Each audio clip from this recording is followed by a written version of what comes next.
I extend you a warm welcome on this cold evening, and we begin with a prayer. In the name of the Father, and of the Son, and of the Holy Spirit, Amen. Heavenly Father, as we ponder the time that you allotted me to spend in France, please help us to benefit from the good experiences you gave to me, the lessons that I learned.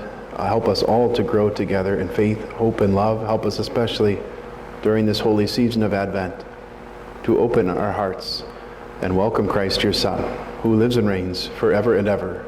Amen. In the name of the Father, and of the Son, and of the Holy Spirit. Amen. Well, I had a flood of memories come back to me as I prepared for this talk. This was quite an intensive month in Paris. And one of the hardest months of my life, I would have to say. Also one of the most grace-filled and blessed months of my life. Many memories, both pleasant and unpleasant, and I'll share some of those. And hopefully fit it in an hour, we'll find out. The main reason I went there was to learn how to read French.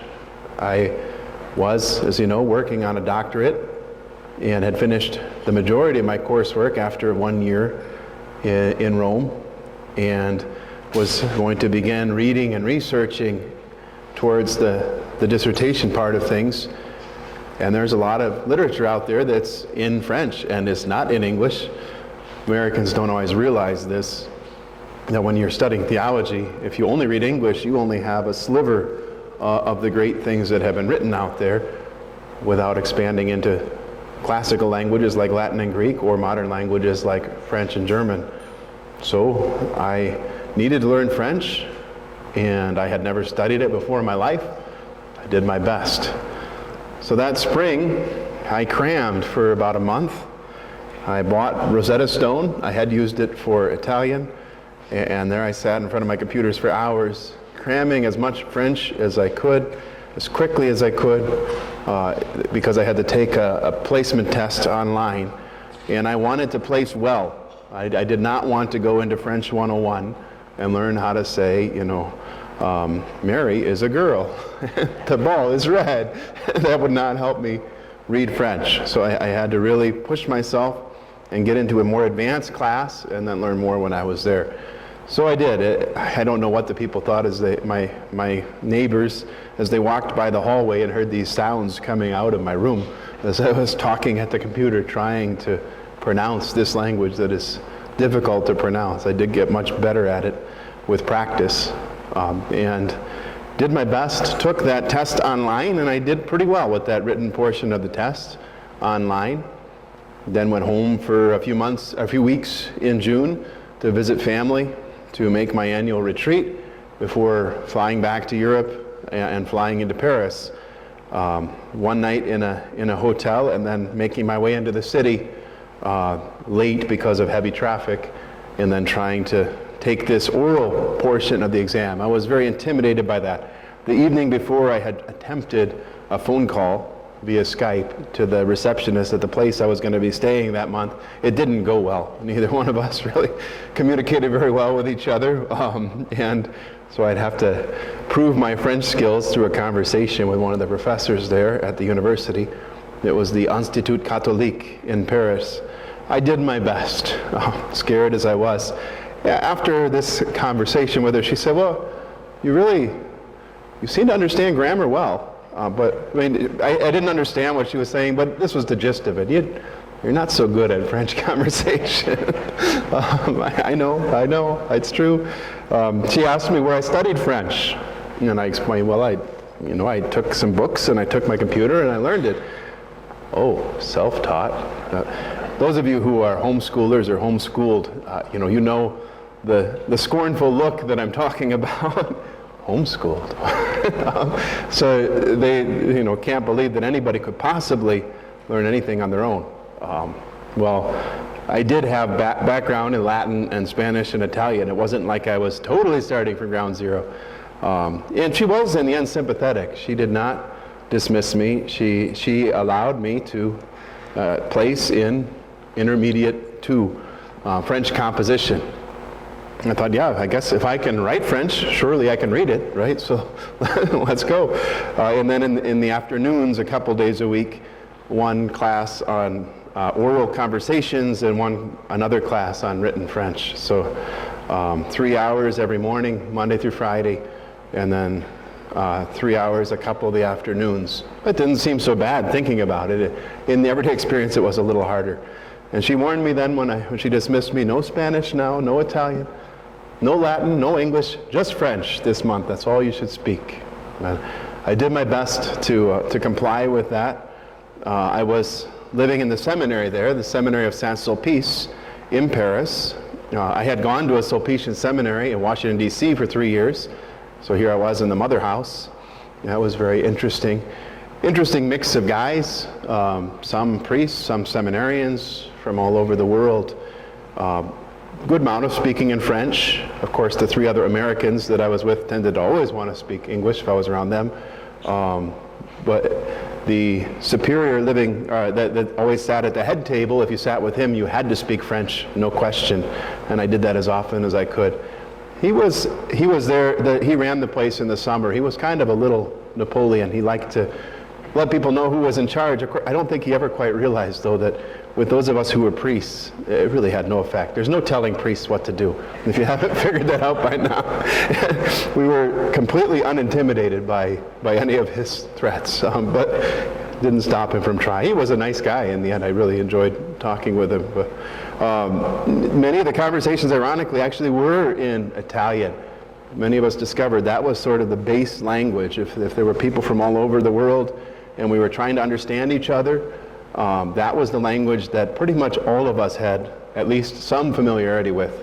We had all lived in Rome at one point or another, and Spanish being a close second. There were a lot of guys from Latin America. So I actually did put Italian and Spanish to use quite a bit as well, which makes you kind of confused in multiple languages when you're trying to hold these conversations and you don't really speak any of them well. I did my best. Well, the first day of class, didn't go real well, I wouldn't say. I showed up, the teacher launched into things and started speaking, and I sat there very attentively and very politely, and all the other students took out paper and started writing feverishly, and I'm still sitting there very politely, and all of a sudden she says, "Derek!" She yells at me. She always called us by our first name. There in Paris, priests very seldom wore their collar, and my friend said, "We're not wearing our collars," so I most of the time did not. I went along with what everybody else was doing there. It's very secular. We'll talk more about that later. But anyway, she often yelled at me in that way, "Derek!" and I wrote, I better start writing something. I have no idea what she wants us to write, but I took out a pen. I'll write about myself. She probably wants us to write a paragraph about ourselves. So I was right. I guessed correctly. And started writing. I had never written sentences in French before, so I was trying. So I pulled out my dictionary and I started looking up word. How do I say? She grabs the dictionary. Pas dictionnaire. You can't use your dictionary. she would not let me use it those first couple of weeks, which was terrible because my vocabulary was limited. You know, these other students, they had been studying French for somewhere between 2 and 4 years. Then I had 2 to 4 weeks I had, but anyway, that was a terrifying feeling. I was convinced that the next day she was going to tell me, "You got to go back to the French 101 with the little kids, and start from the beginning." So I studied, I think, 6 hours that afternoon and evening. I mean, I worked really hard to try to get myself up to speed. The second day of class, as it turns out, was much easier.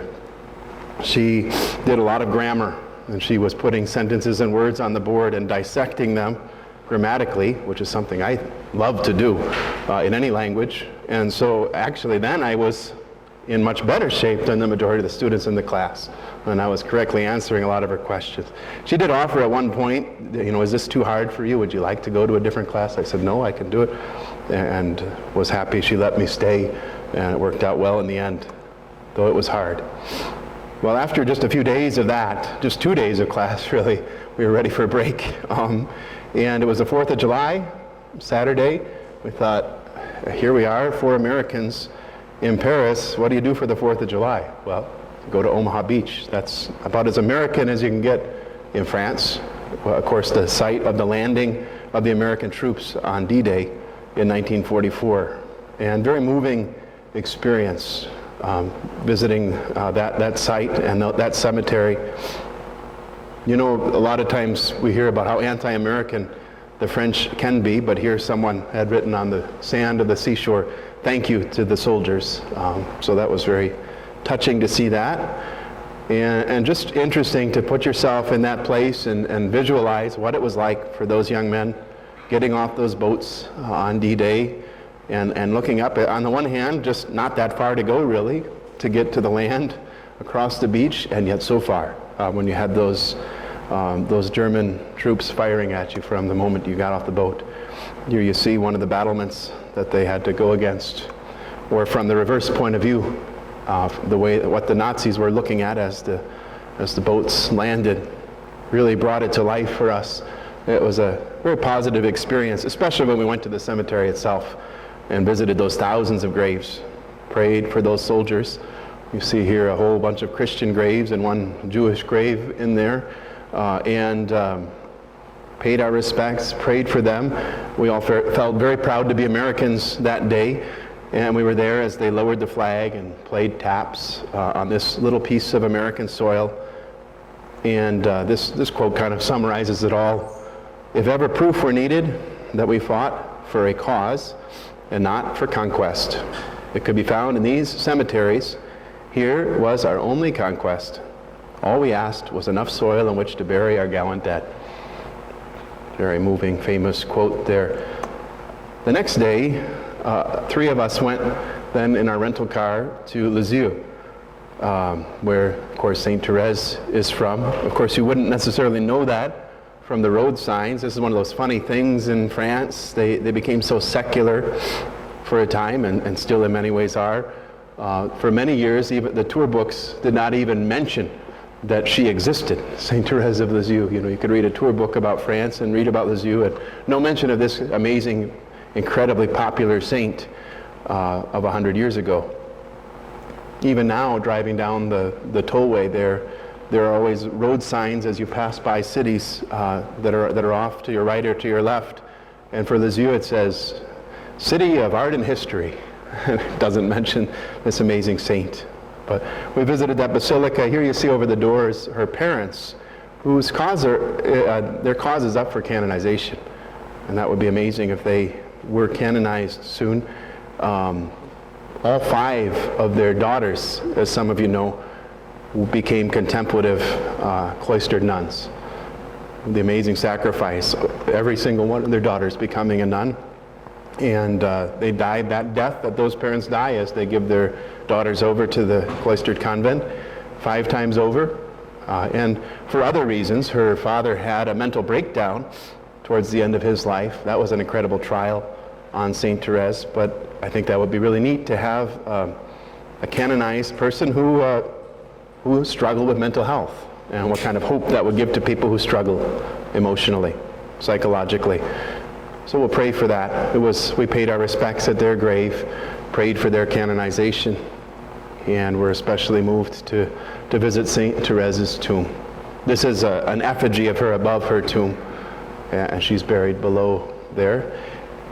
And we went to the house that she lived in there before entering Carmel, and got to tour the inside of that a little bit, see the site of her famous miracle early in her life where she was healed of a serious illness. She called that the Virgin of the Smile, where the statue of the Virgin Mary smiled upon her, and she was miraculously healed. And above the bed here is her hair, where when she took the habit, they cut off all of her beautiful hair, as they do with all the sisters, gave it to the parents as thanksgiving for the sacrifice that they offer in giving their daughter over to the church, and still there today for pilgrims to see. That saying no to the glamour of the world and saying yes to the kingdom of God and to being a spouse of Christ, a bride of Christ. She is one of my favorite saints, as some of you already know. And amazing because she didn't really do anything from a worldly point of view. She died at age 24. She was just a cloistered nun for a little over 8 years. What's there to get excited about there? but she had profound understanding of God's calling for her and describes it so beautifully in her autobiography. In a passage that is sometimes misunderstood, she talks about this burning desire she had inside to be a priest. Of course, the feminists pounced on that one in recent years and said, see, this saint, she wanted to be a priest, and the church wouldn't let her. They stifled her desire. Well, she says, I want to be priest. I want to be apostle. I want to be doctor, teacher in the church. I want to be a martyr. She realized that she couldn't possibly do all these things, but she felt this largeness of heart, wanting to do all these vocations in the church. And then discovering, actually, she can, and she does, in her true vocation, called to be a Carmelite nun, that she's all these things. I'll look at the quote itself. Love appeared to me to be the hinge for my vocation. Indeed, I knew that the church had a body composed of various members. I knew that the church had a heart, and that such a heart appeared to be aflame with love. I knew that one love drove the members of the church to action, that if that love were extinguished, the apostles would have proclaimed the gospel no longer. The martyrs would have shed their blood no more. I saw and realized that love sets off the bounds of all vocations, that love is everything, that this same love embraces every time and every place, in one word, that love is everlasting. So she draws her exciting conclusion. Then, nearly ecstatic with supreme joy in my soul, I proclaimed, "O Jesus, my love, at last I have found my calling. My call is love. Certainly I have found my place in the church, and you gave me that very place, my God. In the heart of the church, my mother, I will be love, and thus I will be all things." There's a reason why she was declared a doctor of the church, because she has profound understanding, profound divine wisdom about this calling. The church is the mystical body of Christ. We're all members of that body. But within that body, the heart pumps out the lifeblood to all the members. Without the heart, none of the other members matter. And contemplative love, sitting at the feet of Jesus as Mary does, the sister of Martha in the gospel, and contemplating him with a loving gaze, that this is such a central and essential vocation in the church, and that those who do so support the rest of us through their prayer and spiritual life. That's why she has been made the patron of the missions in the church. And she is so incredibly popular, as you know. You see statues of her everywhere, miracles attributed to her everywhere. And somehow she had this insight and said, I want to spend my heaven doing good on earth, and continues to have powerful intercession for us.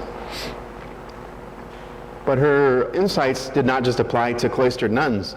Her little way, as it's often called, really applies to all of us, no matter how immersed in the world we may find ourselves. She puzzles over this strange fact that some people are filled with an abundance of God's grace, given so much grace, they seem to be so much holier and do such astounding good deeds in the life of the church, and then the rest of the people seem to have just more ordinary amounts of grace. Why does God do that? Why doesn't he help everybody with an abundance of grace in the same way? And she gets great insight into this question. She says, Jesus saw fit to enlighten me about this mystery. He set the book of nature before me, and I saw that all the flowers he has created are lovely. The splendor of the rose and the whiteness of the lily do not rob the little violet of its scent, nor the daisy of its simple charm. I realized that if every tiny flower wanted to be a rose, spring would lose its loveliness, and there would be no wildflowers to gladden the meadows. It's a wonderful thing that God creates a diversity of people, calls a diversity of saints, some great, some small, but all holy, all truly holy. And her conclusion for herself, I just want to be a little flower in God's garden. I don't need to do great things. I don't need to do extraordinary things. Doing ordinary things with extraordinary love. From an external point of view, you look at her life and there was nothing extraordinary. Nothing that amazing, nothing astounding. And yet when you read her writings and start to see the severe interior trials that she went through, the spiritual darkness, and how she persevered in faith and hope and love, you see the extraordinary love that she bore in her heart. And that's why she's so popular. And all of us can have that same ability with God's help to do small things, ordinary things with extraordinary love. And she gets very concrete in her writings. I encourage you to read them, talking about that virtue of charity. I love this quote. "I know now that true charity consists in bearing all our neighbor's defects, not being surprised at their weakness, but edified at their smallest virtues." What a great way to look at our neighbors, those around us, with pity and compassion and kindness. All of us fellow members of Christ, all of us weak, all of us sinners, but all of us called to be holy, and Christ is at work in all of us, and we see that in others.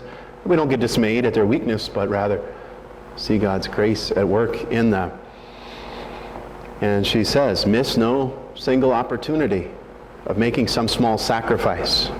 Here by a smiling look, there by a kindly word, always doing the smallest thing right and doing it all for love. And she often did this. There were so many little ways in which she willingly embraced trials, willingly embraced penance, willingly bore with the faults of others in kindness, in love, always consistently loving God and loving neighbor. I wish I could say the same thing, but it's beautiful to strive for this. She gave that one concrete example of a sister who was particularly hard to love. In a community life, faults get kind of multiplied, and it's one of these people that's kind of a bull in a china shop and annoyed everybody around her without realizing how much she does so. One of the bad habits this sister had was splashing the dirty water while doing laundry, and it would come up in St. Therese's face now and then. The sister was oblivious that she was doing this, and St. Therese patiently bearing this, and even actually deliberately working with this other sister and joyfully working with this other sister, and just patiently putting up with this little thorn in the side. Something that's much harder to do than it sounds like. You know, a lot of us maybe do better in the bigger situations in life, in being tough and doing what's right, but a lot of times the small things do us in. And she really focused on doing those little things with great love. Well, moving on, another interesting thing about being in France in July is Bastille Day is every July 14th. It's somewhat like our Independence Day, but it's the French national day of celebration with parades and flybys and fireworks and their version of patriotism and what have you. The origins are a little different. I can't say it's something to get super excited about. The storming of the Bastille in 1789. It was very violent. I mean, 106 people wound up dying in this heavily principle-driven storming of this castle. The idea was that there were these political prisoners being held there without a trial, held indefinitely, and they were going to liberate all these political prisoners and in the process also get ammunition and arms. This is at the onset of the French Revolution. I love the quote from Wikipedia on this. As it happened, at the time of the siege in July 1789, there were only 7 inmates, none of great political significance. Oops. But why not celebrate for the next 200 years and have a great festive celebration every July 14th? And some of the French will say, well, it's symbolic of the new form of government that was established. And you want to be a little cynical and say, which of the several regime changes are you talking about over the subsequent 150 years? So many changes of government, very tumultuous times. But whereas our country, praise God, was blessed with one constitution, which is still sort of holding on, and we pray it does. We forget how blessed we are in that stability. But hey, I mean, all of us were happy to have a day off of school and enjoy the celebration. Who doesn't like a good parade and fireworks, right? So I went to the parade that morning, and at first I couldn't get any closer than 2 blocks away. I thought, well, this isn't much fun. People are going to be very disappointed with these photos and videos if this is the best I can get. Well, I had learned some lessons in Italy, about mob survival. It's firsthand. So there was one point, I noticed every now and then somebody would manage to squirt through, and there were a lot of people closer up. Well, at one point there were some government vehicles that pulled through and they moved the barricades, and I thought, perfect opportunity, I have a diversion. So I skirted through when they weren't looking and got up a lot closer. I hope I'm not scandalizing anybody. There were no signs that said do not enter. I mean, there were barricades, yeah, but they've got to communicate if they want us to obey a law. Canon lawyer will tell you that law is only promulgated in writing. I mean, it's only a law if it's promulgated. So anyway, but I got closer. Here you see the French Republican Guard. I did get some video footage. It's not that great, so I won't share that. There's so many things I could get into this evening. You do have to watch out where there are horses. There might be equine fecal matter lying around, so watch your step if you ever go to Bastille Day. That evening, the four of us from America went to the Eiffel Tower, where they have the fireworks show, and had a French-style picnic with wine and cheese and bread. I was just like an old college student, every day in the cafeteria, leaving the meal, taking a little more bread with me until I stockpiled enough to have our Bastille Day evening dinner, and it worked out. You got to be resourceful when you're living abroad.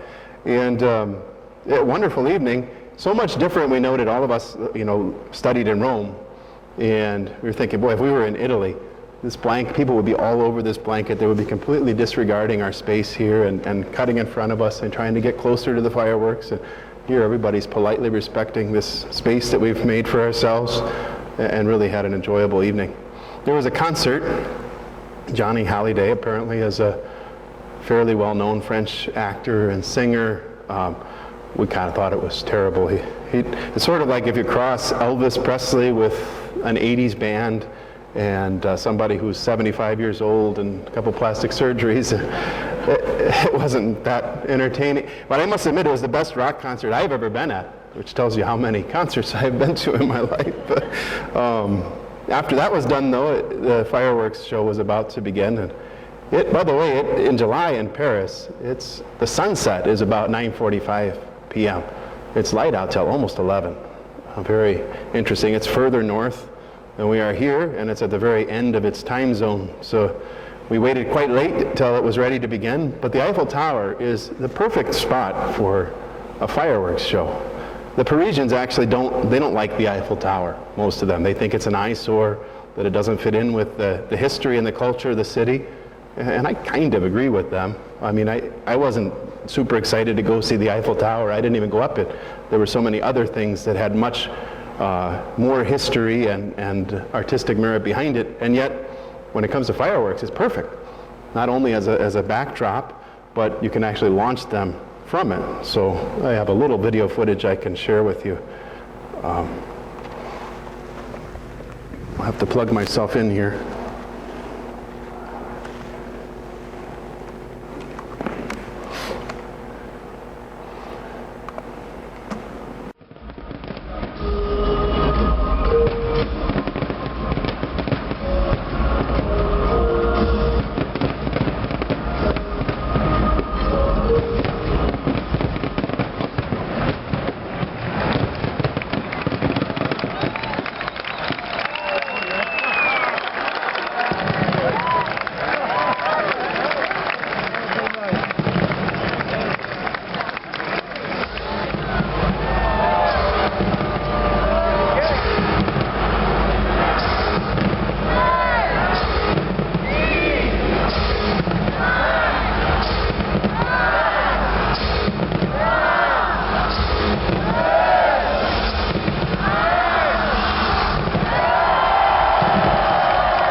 Yeah, like I said, perfect place for a fireworks display. Fascinating night. It was a very late night by the time all was said and done. And we got back and I had 6 hours of class the next day that I was not looking forward to. But I managed. We were all crabby the next day. So the second weekend I spent in Paris there, I went to Versailles, the famous palace of King Louis XIV, the Sun King, and caused so much resentment. Marie Antoinette and that alleged saying, let them eat cake, and all that history. I actually am a little fuzzy on that era of history. I only know some details, but I hate to admit this. This was about halfway through my time, and I had to push myself to get out and see things that weekend. That Saturday afternoon, I went to see Versailles, and that's all I did that weekend. Otherwise, basically, huddled in my own room and vegged out and was not motivated to do anything. I'll talk more about that in a moment. A very challenging month, emotionally and mentally. And I felt bad after wasting most of a weekend and not really getting out and seeing things with this opportunity of a lifetime. But I did see Versailles, and that was spectacular. Here you see the Hall of Mirrors inside, filled with people, which when you're kind of pushed to your emotional and mental limits, you're not excited to be in a crowded place either, but I made myself go see all those things. Then the gardens were really relaxing and beautiful. As you can see, almost a square mile worth of gardens. But you can also get a sense for how the French Revolution did come to happen. I certainly don't sympathize with the slaughtering of a lot of priests during the French Revolution, and the seminary of Saint-Sulpice, the original seminary, almost 24 of the seminarians killed, and a lot of senseless violence during that period.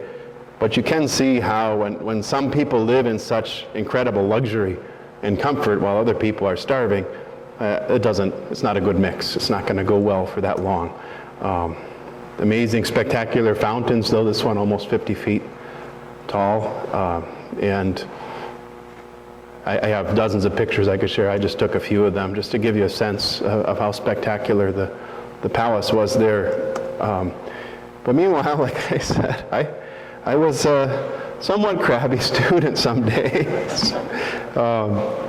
It pushed me being in an all-French classroom, and there was no hiding.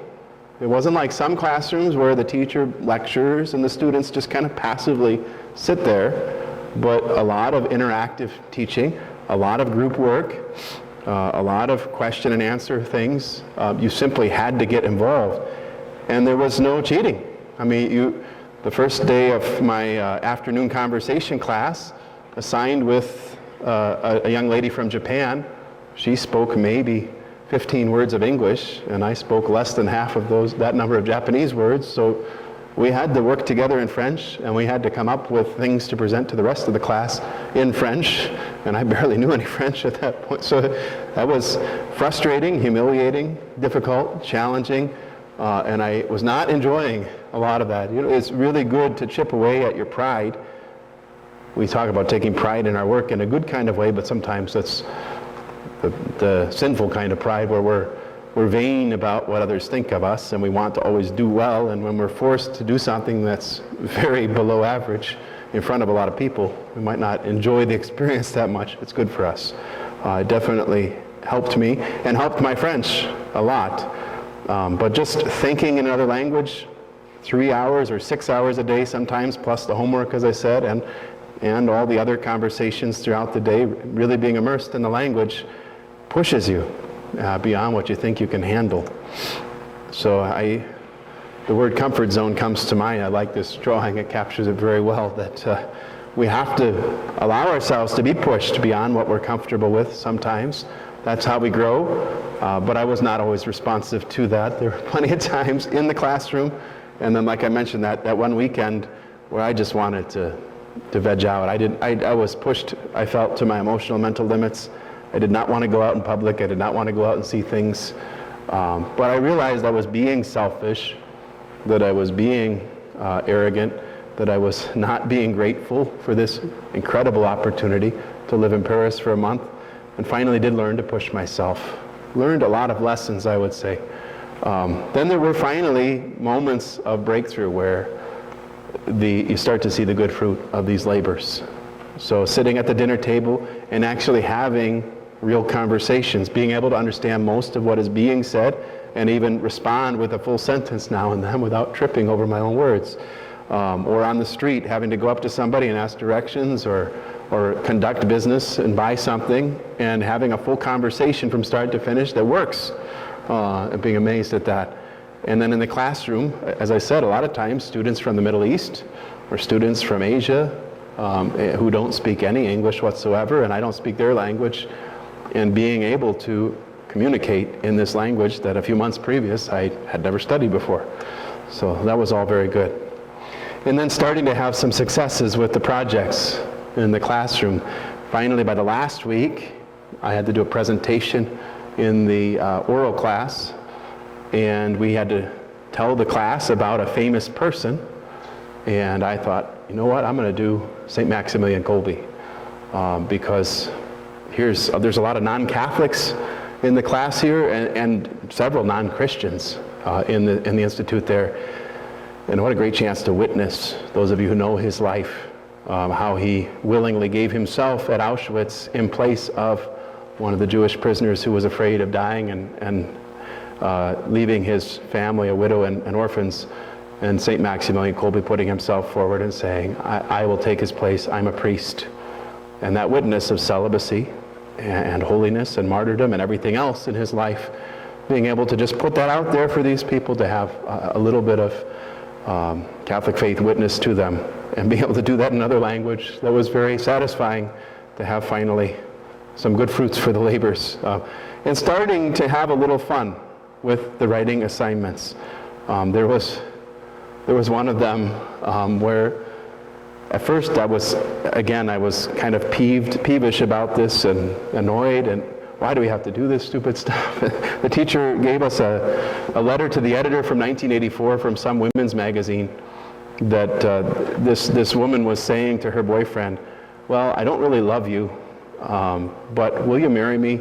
I have a pretty good physique, and my biological clock is ticking. I really want to have a kid or two, and you would be a good father, and my parents really like you. So even though there's no love there, why don't we get married? And we were supposed to respond to this and write a response. I thought, this is silly. Why do we have to do this? Well, after some thought, I finally came up with a response and had fun with it.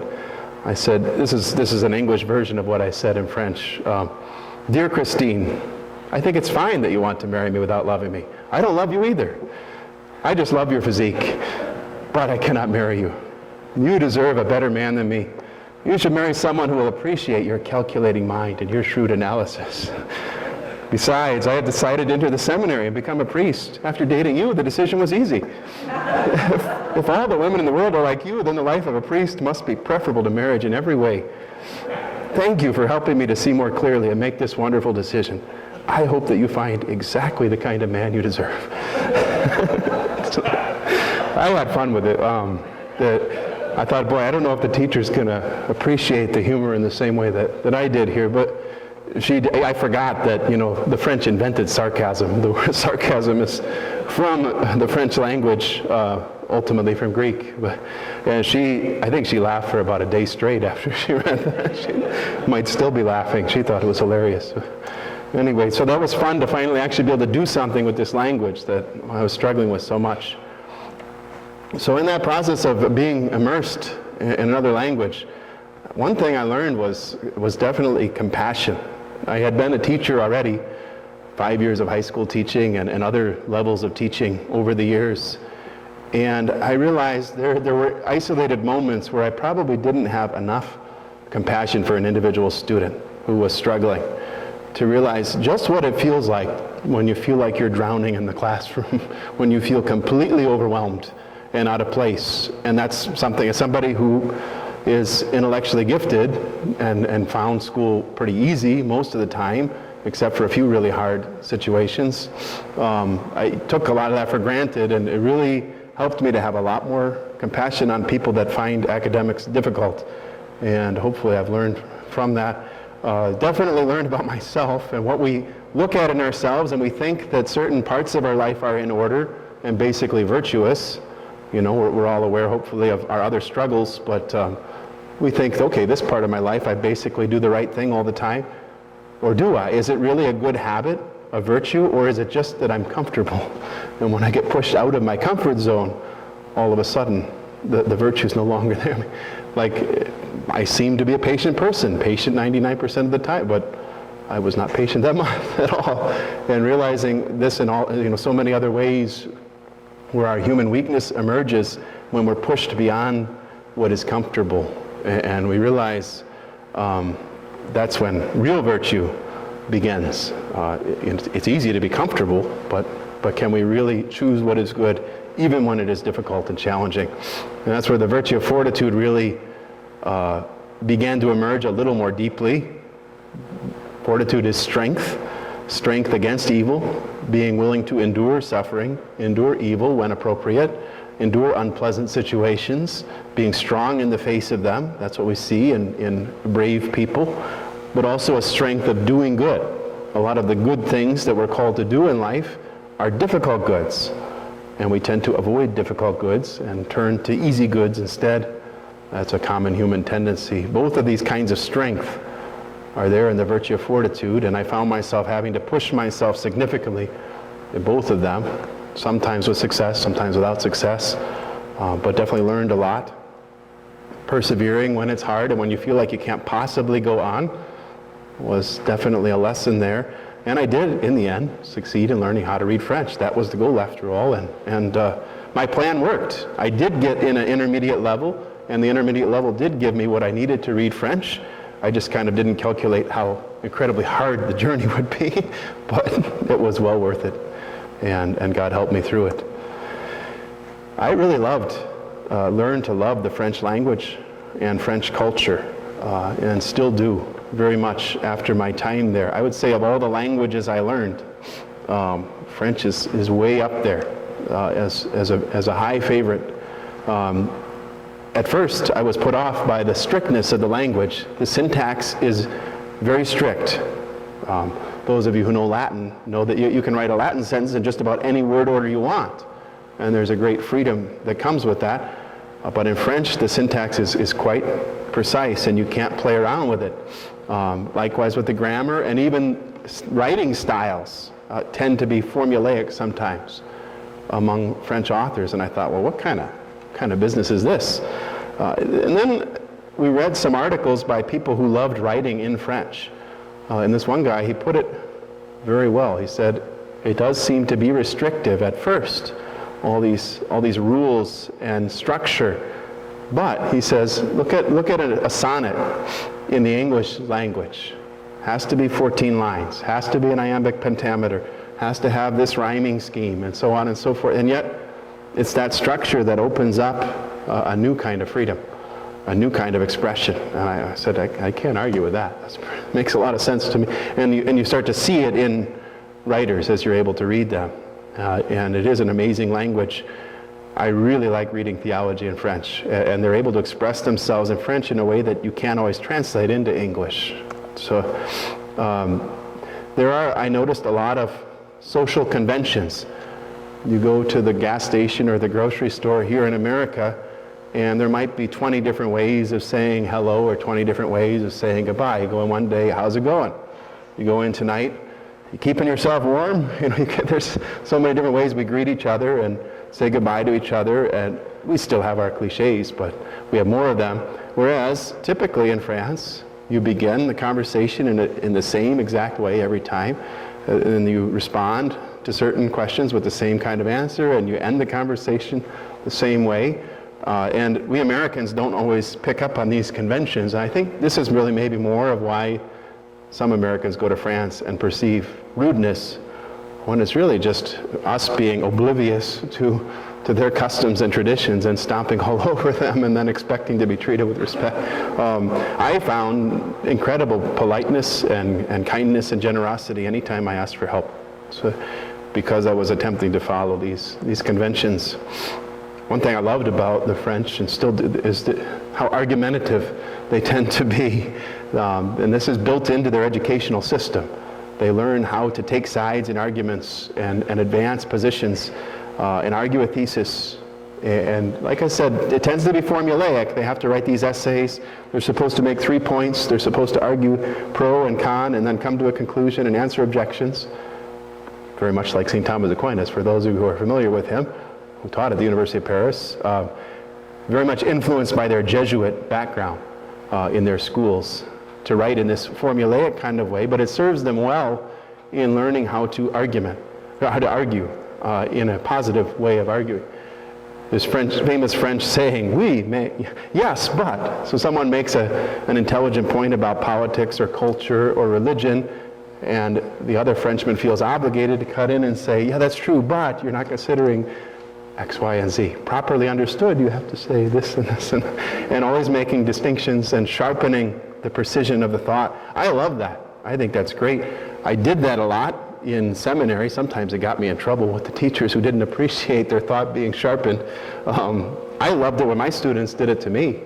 I loved the students who were always attacking my position that I was taking up and being argumentative. It gave us a chance for a great discussion and for me to improve what I was saying. But especially in the upper Midwest, we like being nice to each other. We don't like to get into debates or discussions too much. So I wonder sometimes, somehow if there's not French blood in me, I seem to really fit in there in a way that I haven't in many other places, even though I'm, as far as I know, 100% Polish.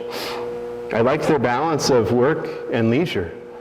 They worked fairly hard. They seemed to get things done efficiently and put in an honest day's work, but they didn't go crazy working themselves into the grave, and they seemed to be willing to take rest and leisure seriously as well. They respected your personal space. I thought that was wonderful after all those months in Rome with no personal space. I thought, aside from those challenges I mentioned of the immersion in the language, I really would love to live there. Whereas Rome, I tolerated, but it never felt like home to me, being from the upper Midwest. So anyway, I went on and did see many other sites. Sometimes, as I said, I had to push myself to do this. One of my very favorites that I went to see a couple of times, the Church of the Sacred Heart, way up on a hill overlooking the city. It was built at the turn of the 20th century, following all that political turmoil, and very strong statement as Catholicism was regaining strength in France to say, Jesus Christ is our King, and we want to consecrate our nation to His Sacred Heart and stop allying ourselves with these volatile political ideologies, and a place of great devotion. Yeah, they have perpetual adoration, and to go in there and see dozens of Parisians praying on a regular basis was very moving. I really found a lot of peace visiting there. There was this incredibly talented young man outside there. I had to put this video clip in it. There's times in life where you see an athlete do something and you say, I could do that. Or maybe times where you say, if I practiced really hard, I bet I could learn how to do that. Or when you get to be old like me, you say, I used to be able to do that. but sometimes there's people like this where you say, there is no way that I would ever be able to do that. I was really impressed. At first, pretty basic soccer skills, but he gets very impressive.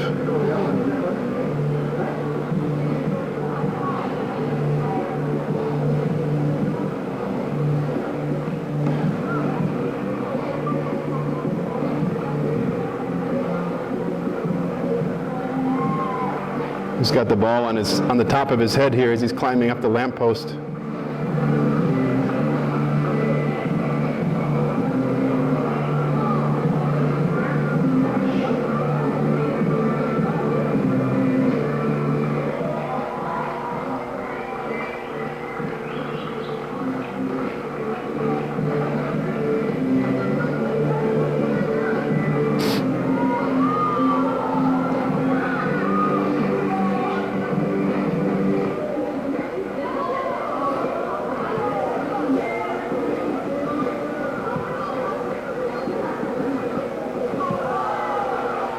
Can't believe he let it fall. No talent at all. But I was amazed. That's one of those street performers where you actually feel like you have to give him some money. I mean, that's quite an impressive show. Usually I find them annoying, but this was definitely something, like I said, I could never do. There were other wonderful religious sites in Paris. Just 4 blocks from where I resided there at the seminary was the shrine of St. Vincent de Paul, where he is buried. And so I often stopped in and said a little prayer to him, developed a little bit of a devotion to him. He was above the main altar inside of that church. And just across the street from that shrine, the shrine of the Miraculous Medal. So powerful place to pray, and constantly pilgrims trickling in there. O Mary, conceived without sin, pray for us who have recourse to thee. And I love this little side chapel there. It just had 4 of my very favorite saints in it. Saint Rita of Cascia, a wonderful Italian saint who conquered through love, through incredible hardships in her life. And Saint Joseph, I developed a very huge devotion to during my years of study in Rome. Saint Anthony, I've talked about before in these talks, and Saint Therese I talked about tonight. So 4 powerhouses there. I lit a lot of candles that day when I saw 4 of them in one side chapel. This is the Royal Chapel in Paris, where St. Louis, King Louis, is buried. Beautiful Gothic church, but unfortunately not a church anymore. It's just a museum. I always think that's sad to see a place that was built as a church, but now it's just owned by the secular government and no longer functions as a church. But very beautiful Gothic architecture all the same. And of course there's Notre Dame, the cathedral in Paris, famous Notre Dame. And I climbed up the bell tower there my last day in Paris, I think it was, and I got a beautiful view of the city. And there you see Sacred Heart up on the top of the hill on the right there, overlooking everything. And here is one of the famous gargoyles, and I don't know if you know the difference between between a gargoyle and a chimera, but they're different. I thought they were all gargoyles on the side of the church. This is a gargoyle that trickles down the rainwater, and the English word gurgle comes from that.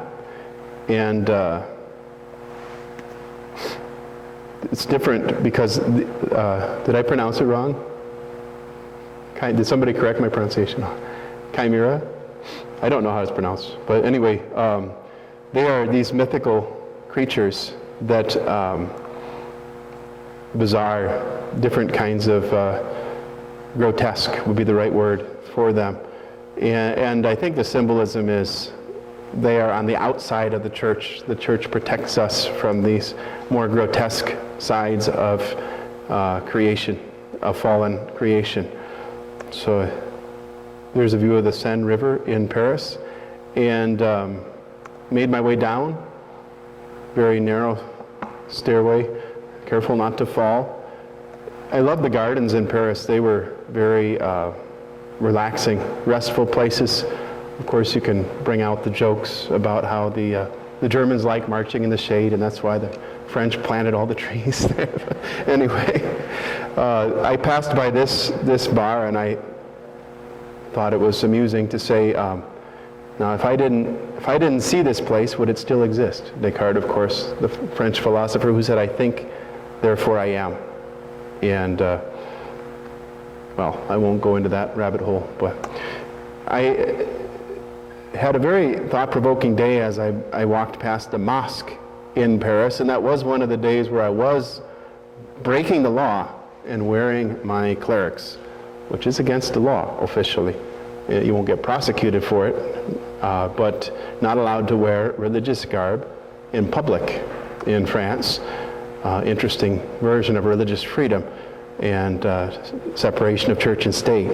And I thought, these Muslims going into the mosque on Friday to worship, and I, as a Catholic priest, we've got a lot in common today. We're both breaking the law and wearing religious garb in public, defying the government overstepping its bounds.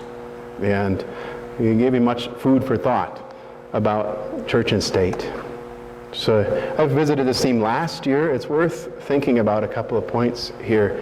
The French word is laïcité, secularism or secularity. It's been a big principle for over 100 years there in how they govern, how they keep what we would call separation of church and state, a thoroughly secular state in the minds of the majority of French people probably, to say religion should be just a private matter. Religion does not play a role in public. That's what they mean by separation of church and state. But that's not, as with here, there are of course different schools of thought and much vigorous debate. But it's probably more the inverse of here, whereas the majority of Americans want religion to play some role in public. Not so much the case in France.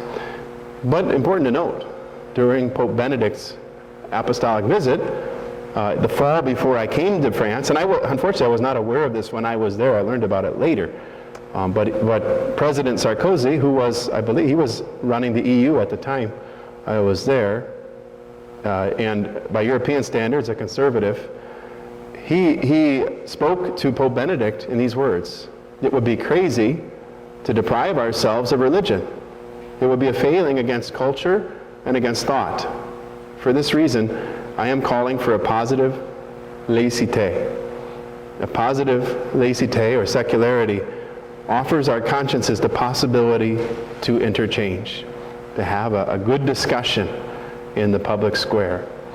So he says it'd be crazy to try to just push religion out of the picture, out of the public square. And he got a lot of these ideas from the writings of Saint Benedict, of Pope Benedict, of Cardinal Ratzinger. Pope Benedict responded, as one would expect, very favorably. But important to note, Pope Benedict very much favors a secular government rather than an officially Christian government. His words were, "I am firmly convinced that a new reflection on the true meaning and importance of a secular state," he uses the French word, laïcité, so he praises laïcité, properly understood, is now necessary. In fact, it is fundamental, on the one hand, to insist on the distinction between the political realm and that of religion, in order to preserve both the religious freedom of citizens and the responsibility of the state towards them, and on the other hand, to become more aware of the irreplaceable role of religion for the formation of consciences and the contribution which it can bring to, among other things, the creation of a basic ethical consensus in society. Kind of a convoluted quote there, hard to translate into English, but what he's saying is that secularism it can be a good thing. It's good to have a government that is officially secular, that is not favoring one religion over another, but at the same time allowing religion to be very visible, very prominent, very influential in public, because religion helps form consciences. Religion helps shape society in a positive way, in a way the state does not and cannot always do. In other words, both the state and the church have important roles to play in public. He says it a different way 2 years later when he visited the United Kingdom and he addressed their parliament. He spoke about how religion plays a corrective role. In public discussion, very easily, especially when one party becomes a majority, it's easy to push aside certain principles and tread upon human rights and other such things. So it's often religion that steps forward and witnesses to principles that otherwise politicians become forgetful of. Pope Benedict puts it this way: religion, in other words, is not a problem for legislators to solve, but a vital contributor to the national conversation. In this light, I cannot but voice my concern at the increasing marginalization of religion, particularly of Christianity, that is taking place in some quarters, even in nations which place a great emphasis on tolerance. There are those who would advocate that the voice of religion be silenced, or at least relegated to the purely private sphere. Very forceful words, very true words. Religion is very important in public, not to take the place of the state, not to tell the state how to do its job, but to be a witness, to be a corrective force for the good formation of society. I really like Pope Benedict's word, autonomy. He often used when he gave addresses like this to civic leaders. when we talk about separation of church and state, that gets a little confusing because there's always going to be some overlap between church and state. But autonomy, the church has a proper role to play, the state has a proper role to play. They have different ends, and yet ultimately the same end. And so there's a competency that political leaders have that our bishops don't have. The bishops should not be telling political leaders in detail how to do their job. The bishops don't have that competency. However, there's a competency about ethics and other moral principles that the bishops have that political leaders often forget, and we need both to have their influence in a good way. And religious freedom, of course, is very important and easily to be taken away, and not just privately to be able to believe what I want, but public worship is part of religious freedom. And that's why it's so shocking for us Americans to hear things like, what, a priest can't walk around the streets of Paris wearing clerics? That's illegal? Or students can't wear a burqa to school? I mean, here in America, we don't really get freaked out about Muslim children wearing certain garb to school. That doesn't make us panic and run for the hills and hide, but in Europe it makes people uncomfortable. We take for granted how well religious freedom has worked here in recent decades. Of course, now it's under threat here as well. But here's the famous quote from Vatican II about religious freedom. This Vatican Council declares that the human person has a right to religious freedom. This freedom means that all men are to be immune from coercion on the part of individuals or of social groups and of any human power in such wise that no one is to be forced to act in a manner contrary to his own beliefs, whether privately or publicly, whether alone or in association with others, within due limits. So if you want to talk a lot more in depth about that quote, you can visit a couple of my talks from last year on church and state and on religious freedom. But important to call to mind. I certainly did during my time in France. Well, I am running long, I apologize. My third weekend in Paris, I actually went through the Channel to London, and I'll talk about that next month. I want to talk about Scotland and England. But the fourth weekend, I went on quite a crazy road trip. I got over my slump there in the middle of the month and finally became more comfortable pushing myself to go see things and more confident in the French language. And I wanted to go to Ars for sure, because that's where St. John Vianney, the patron of priests, served most of his life as a priest. Ars is north of Lyon here, and all of us were planning to go there at the beginning of the month, but the other guys were continuing to struggle with morale and with finances. We were all running a little short on finances after a month there, but I said, I'm never going to have chances like this again. I've got to make this work. So I wound up being the only one to rent a car and go to Ars. But my friend from Louisiana, a seminary classmate, said that he's writing a book about his diocese, the history. He needs some photos of where his first bishop lived in France, of the parish church and the grave, and it's up here in Normandy. And asked me, couldn't I take some photos while I'm in France? Well, friendship being what friendship is, I said, okay, I'll figure out a way. And I thought, this is a good chance. I'd like to go to Mont Saint-Michel. I've heard it's spectacular. I've heard it's beautiful. So Friday after classes, I went and picked up a rental car, drove from Paris all the way to Normandy, almost 4 hours, saw Mont Saint-Michel, took the photos for my friend. I thought, hey, it's light out till almost 11, so I can get these photos in. And then drove halfway back across France on that night, and I made reservations in a hotel not too far from Tours, where the famous Battle of Tours took place, and thought I'd stay there and then get up early and go make my pilgrimage to Ars. Well, the plan almost worked out okay. We'll talk about that. Mont Saint-Michel certainly was spectacular. Very beautiful monastery. At one time, one of the most popular pilgrimage sites in all of the world. It's on an island, a tidal island, so half the day it was an island, and then when at low tide, you could cross the land bridge and go to the island. Now they built it up so you can just always drive out there and they got a big debate about whether to restore it as a tidal island again. But I just found it very beautiful to visit, walk through those medieval streets, and visit this monastery. And I was so surprised to find that it's once again a functioning monastery. There are sisters and monks there from a new religious order that are praying the Liturgy of the Hours there and ringing the bells. And so I would join them for Vespers and was very moved by that, and which made me much later than I planned as I got on the road. And I loved Normandy, my short time driving through there. I'd love to go on vacation there sometime, God permitting. I don't know if that'll ever happen, but very beautiful and very friendly people, great food. So maybe someday. But I drove through it rather quickly. I found some of the photos my friend was looking for, not others. And I wound up not getting into the hotel until 2 a.m. As I drove, as I said, across France, halfway across France that night. And I discovered that French hotels are not like American hotels. You can't just show up and check in at any given time. They go to bed, and they lock the doors, and if you don't get in by a certain time, you just don't get in.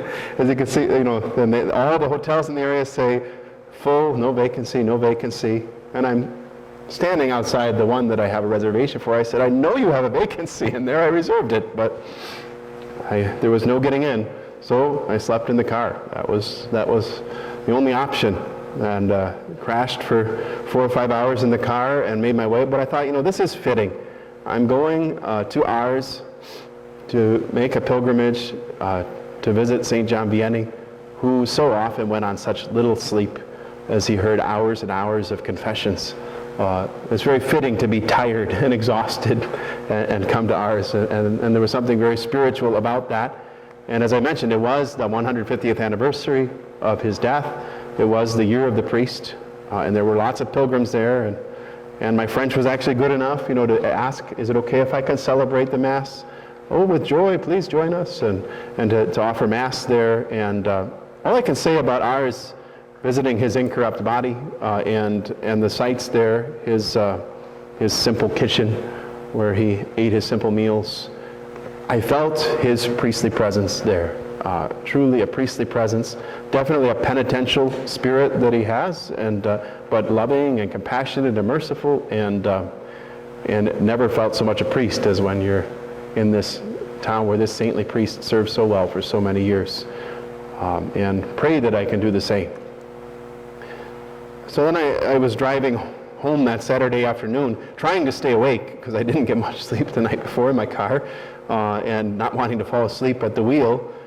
So I turned the radio on and cranked it up loudly, and I was amazed all of a sudden. It's like, wait a minute, I'm understanding what they're saying. They're talking about literature or poetry, or they're talking about politics, and I'm basically getting what they're saying. This would not have happened a few weeks ago. So that was another one of those moments where you give thanks and all the hard work is paying off. That weekend was amazing, and talk about being in Paris at the right month. July also they have the Tour de France, so that Sunday was the finish line for that, where they do basically 7 victory laps on the Champs-Élysées by the Arc de Triomphe there, and not quite what I expected to be, because they go by so fast. I was going to pick out Lance Armstrong. This was before everybody hated him, and try to find him in the crowd. As I think he finished second place that year, but they just all went by so fast you can't see anybody. But waiting there was kind of fun. There were a couple of Argentinians there next to me, and we were trying to hold our spots together. They had to go use the facilities, and they asked me to hold their spot for them. I said, no problem. They said, make sure nobody butts in line. I said, yeah, you got to watch for those Italians. And sure enough, 30 minutes later, this Italian guy comes in and he tries to snake his way through in the front of me, and I basically boxed him out, for a reason. He said a word to me that I can't repeat, even in Italian, and called me a name, but he moved elsewhere.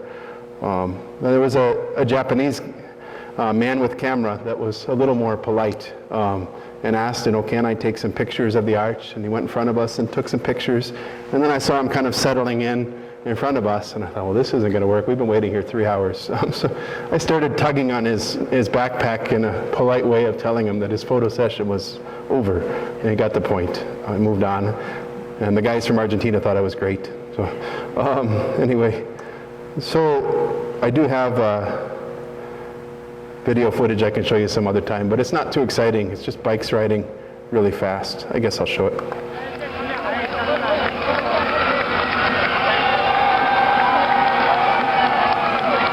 Could not pick out Lance Armstrong for the life of me.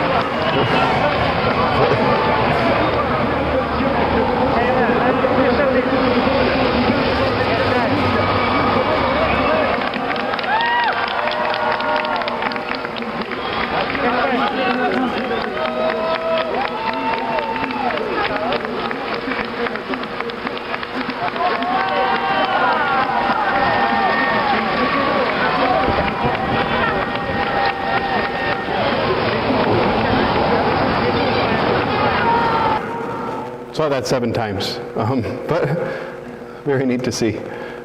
I'll close with this. The last day I was in France before flying to Scotland for the next chapter, where of course I learned German. But anyway, I went to the Cathedral Church in Chartres, and I think it's got to be of all the beautiful churches that I've had the joy of seeing, still my favorite. Amazing medieval Gothic church. So inspiring. And it also happened to be the pinnacle of my French-speaking career, so to speak. I celebrated Mass there, and I had about a 15-minute conversation with the canons of the cathedral there. Very smooth conversation, actually able to communicate without any kind of awkwardness. It was all downhill from there. I can't converse in French anymore. I can still read it, though, which was the only point of going there, so it worked. That was the breakthrough. So, of course, the cathedral there is famous for the labyrinth inside.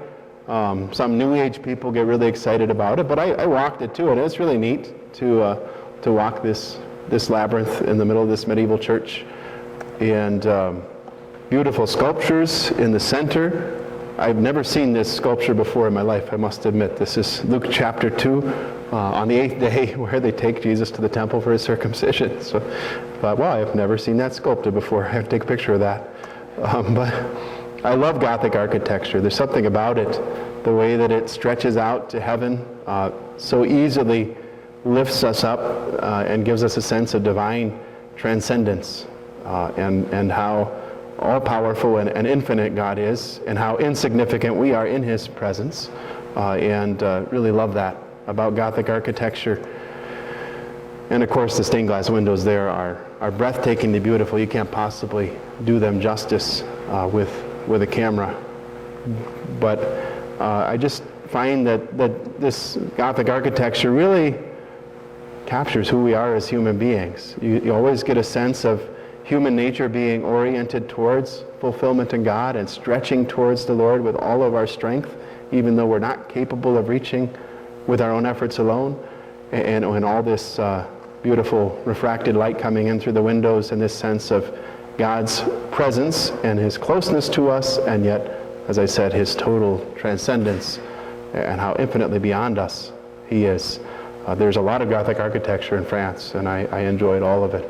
So that's enough for tonight. We'll see you hopefully next month. Drive safely home. Thank you.